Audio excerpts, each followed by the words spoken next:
ನಿಮ್ಗೆ ಜೋಡಿಗೆ ಬರುತ್ತಾ? ಬರಲ್ಲ. ನಿಮ್ಗಿಂತ ನಾಯಿಗಳೇ ವಾಸಿ. ನಿಮಗ್ ಬರುತ್ತಾ? ಹಾಗಾದ್ರೆ ನಿಮ್ಗೂ ನಾಯಿಗಳಿಗೂ ಏನ್ ವ್ಯತ್ಯಾಸ?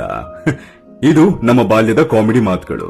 ಆದ್ರೆ ಅಲ್ಲಿ ನಾಯಿಯ ಉದಾಹರಣೆ ಕಿತ್ತು ಹಾಕಿ ಎಮ್ಮೆಗಳನ್ನಾಗ್ಬೇಕು. ನಾಯಿಗಳಂದ್ರೆ ಮೇಲ್ಮೇಲ್ ಮಾತ್ರ ಇಚ್ತವೆ, ಆದ್ರೆ ಇದಿದೆಯಲ್ಲ, ಇದು ವಾಟರ್ ಬಫೆಲೋ ಅಂತ.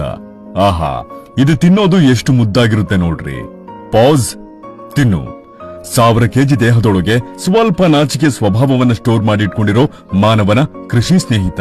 ಉತ್ತಮ ಪೌಷ್ಟಿಕಾಂಶ ಭರಿತ ಹಾಲು ಕೊಡುತ್ತೆ, ವ್ಯವಸಾಯಕ್ಕೆ ಹೆಲ್ಪ್ ಮಾಡುತ್ತೆ, ಸಿನಿಮಾಗಳಲ್ಲೂ ಆಕ್ಟ್ ಮಾಡುತ್ತೆ, ಇವೆಲ್ಲ ಗೊತ್ತಿರೋದೆ.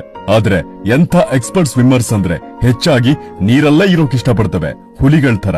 ಅಂದ್ರೆ ಬರೀ ಮೇಲ್ ತೇಲಾಡ್ತಾ ಕೆಳಗೆ ಕಾಲ್ ಹೊಡಿಯಲ್ಲ, ಆಳವಾಗಿ ಹೋಗುತ್ತೆ. ಇಲ್ ನೋಡಿ, ಅಮ್ಮಮ್ಮ ಅಂದ್ರೆ 5 ನಿಮಿಷ ತನಕ ಅವು ಉಸಿರನ್ನ ಹಿಡಿದು ನೀರೊಳಗಿರುತ್ತೆ. ಒಂದು, ಅದರ ದೇಹದ ಉಷ್ಣಾಂಶ ಹೆಚ್ಚಾಗಿದ್ದು ಈ ರೀತಿ ತಂಪು ಮಾಡ್ಕೊಳ್ಳುತ್ತೆ. ಇನ್ನೊಂದು, ಪ್ರೆಡೆಟರ್ಸ್ ಇಂದ ತಪ್ಪಿಸ್ಕೊಳ್ಳೋಕೆ ಈ ದಾರಿ ಹಿಡಿಯುತ್ತೆ.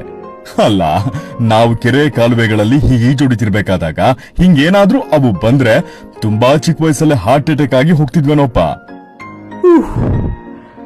ಬೇಸಿಗೆ ಬೇರೆ, ನನಗೂ ಈಜೊಡ್ಬೇಕನ್ನಿಸ್ತಾ ಐತೆ. ಆದ್ರೆ ಇಲ್ಲಿ ಕೆರೆ ಕಾಲುವೆಗಳೆಲ್ಲ ಲೇಔಟ್ಗಳಾಗಿವೆ, ಅಲ್ಲಲ್ಲಿ ಬಿಲ್ಡಿಂಗ್ಗಳೆದ್ದಿವೆ. ನಾನು ನಮ್ಮೂರಿಗೆ ಹೋಗಿ ಜುಡ್ಕೊಂಡ್ ಬರ್ತೀನಿ. ಅಲ್ಲಿವರೆಗೂ ಮತ್ತೆ ಸಿಗುವ. ಬಾಯ್.